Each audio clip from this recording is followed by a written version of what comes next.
साथियों नमस्कार। आपका अपना दोस्त मुकेश नागर कोटा ऑनलाइन यूट्यूब चैनल पर आपका स्वागत करता है। और साथियों आज हम लोग बात करेंगे हमारे राजस्थान के इतिहास की।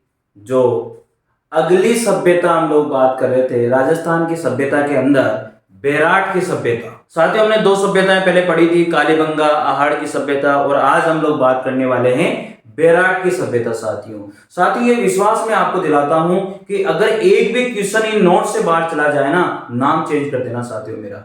आप लोग हंस रहे होंगे इस बात पर, लेकिन मैं आप लोगों को बता दूं साथियों 100% आपसे वादा करता हूं मैं इस चीज के लिए।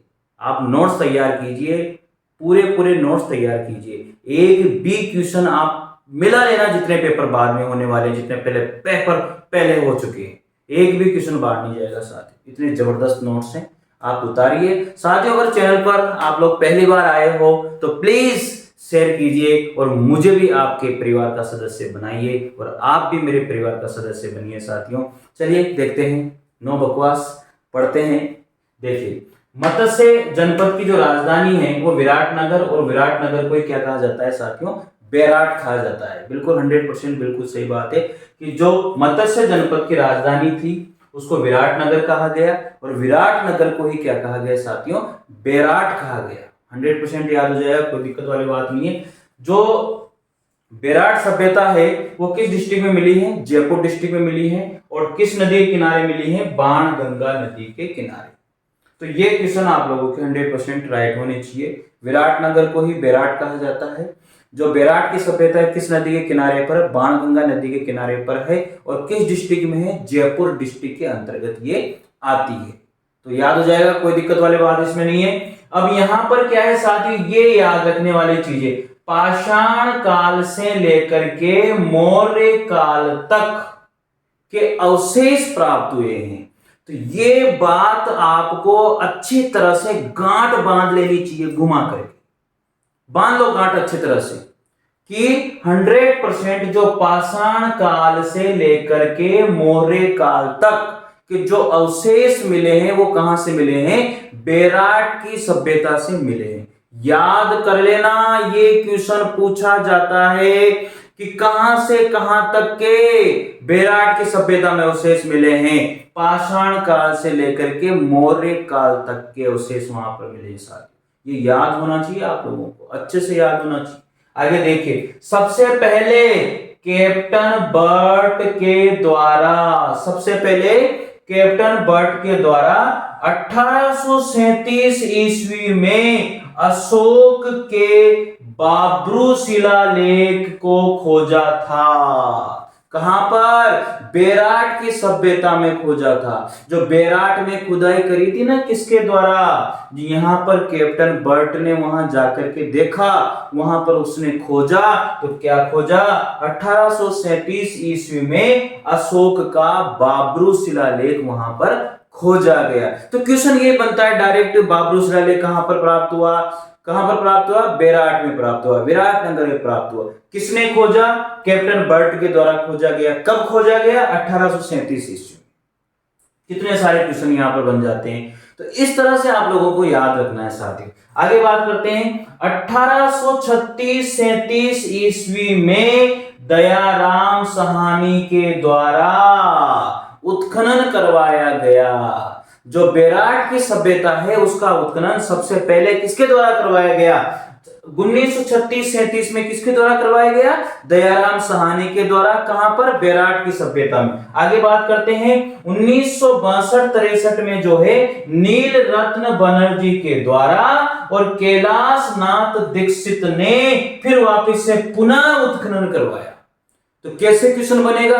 पुनः उत्खनन का कार्य बेराट में किसके द्वारा करवाया गया?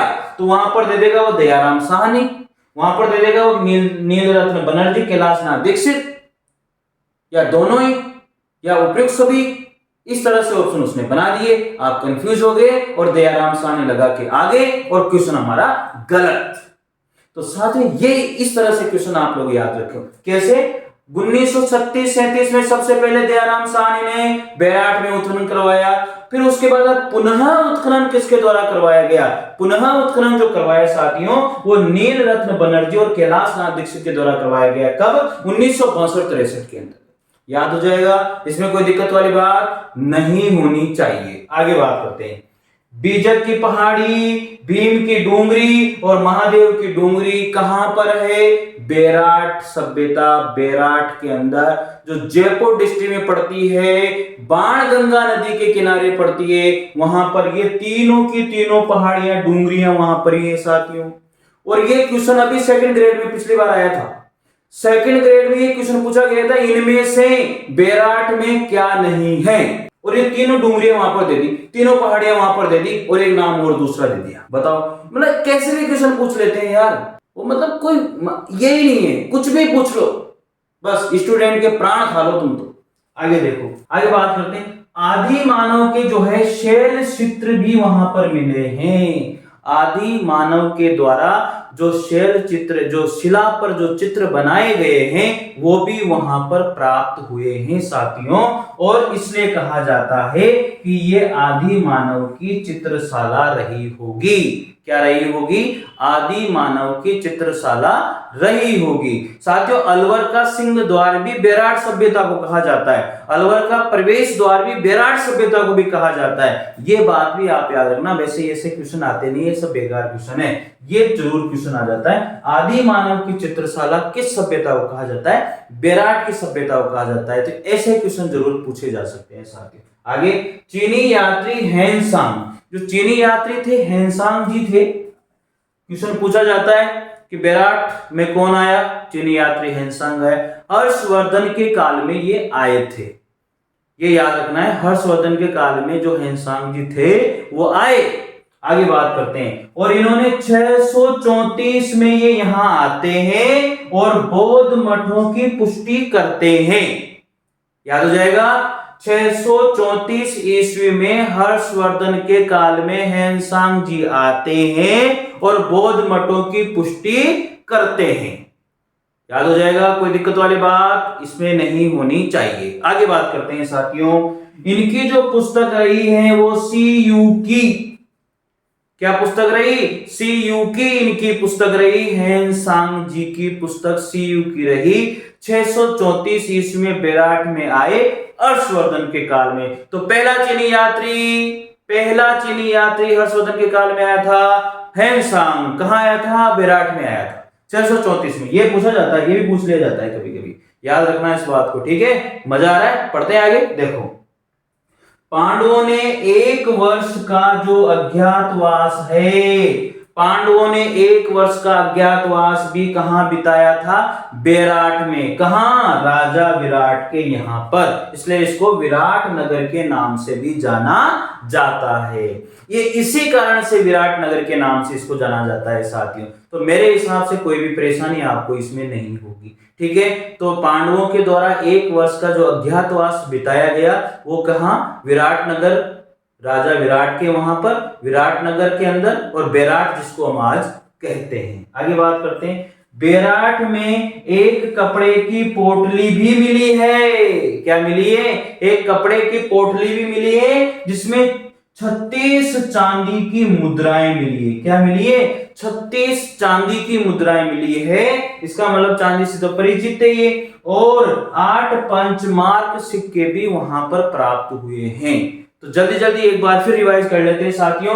जो बेराट सभ्यता है इसको विराट नगर कहा जाता है। विराट नगर जो है मत्स्य जनपद की राजधानी थी साथियों।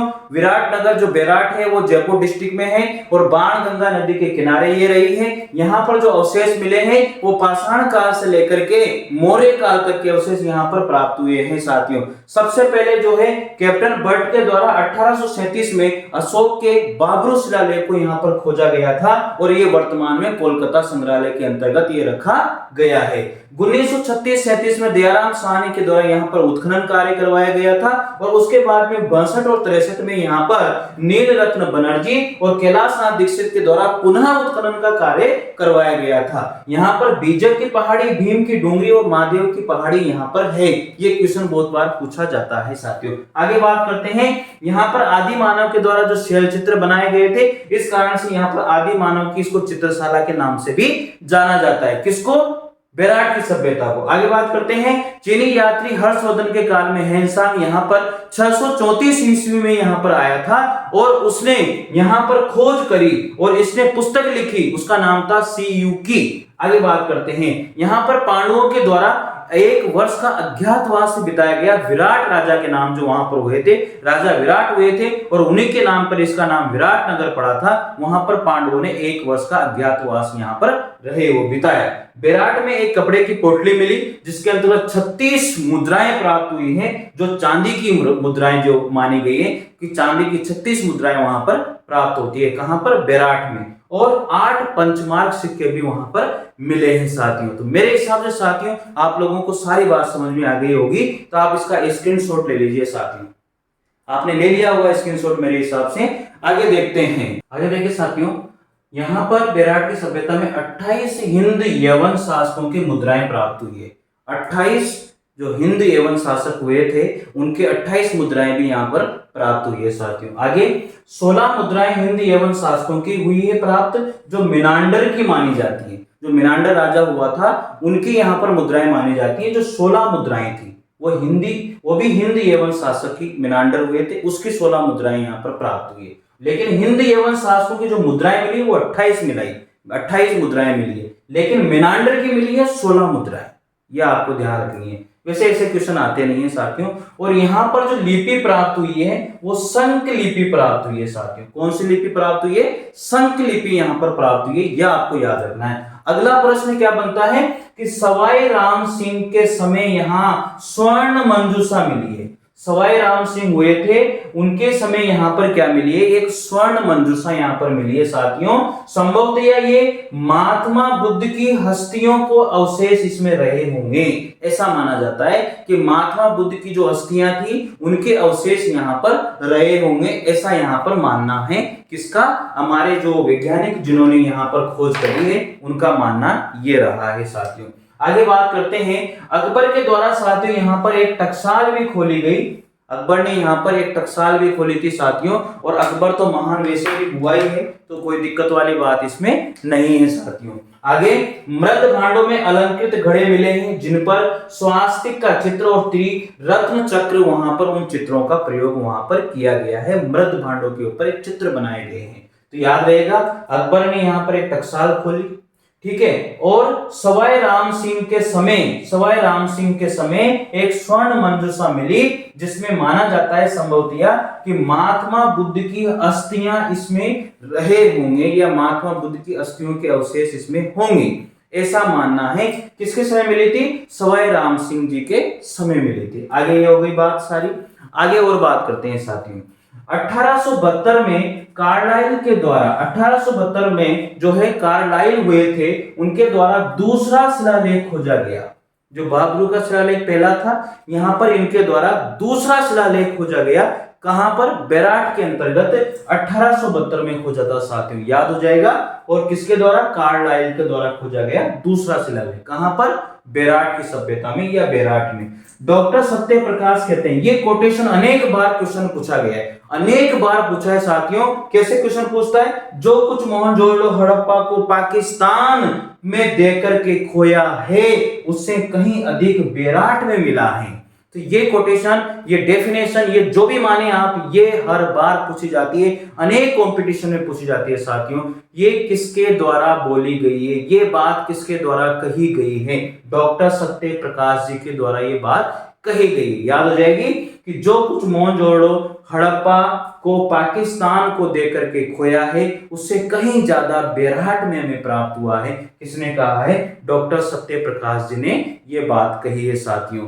तो साथियों मेरे हिसाब से आपको सारी बातें समझ में आ गई होगी। साथियों आप एक बार जो है स्क्रीनशॉट ले लीजिए इसका। आपने ले लिया होगा मेरे हिसाब से, स्क्रीनशॉट अच्छे से ले लिया करो ताकि आपको कोई दिक्कत नहीं आए। तो साथियों ये बेराट की सभ्यता आज यहाँ पर हम लोग पूरी करते हैं। एक ही वीडियो के अंतर्गत ये पूरी हो जाती है। कोई भी दिक्कत आपको बेराट की सभ्यता में नहीं आएगी, एक भी क्वेश्चन इससे बाहर नहीं जाएगा।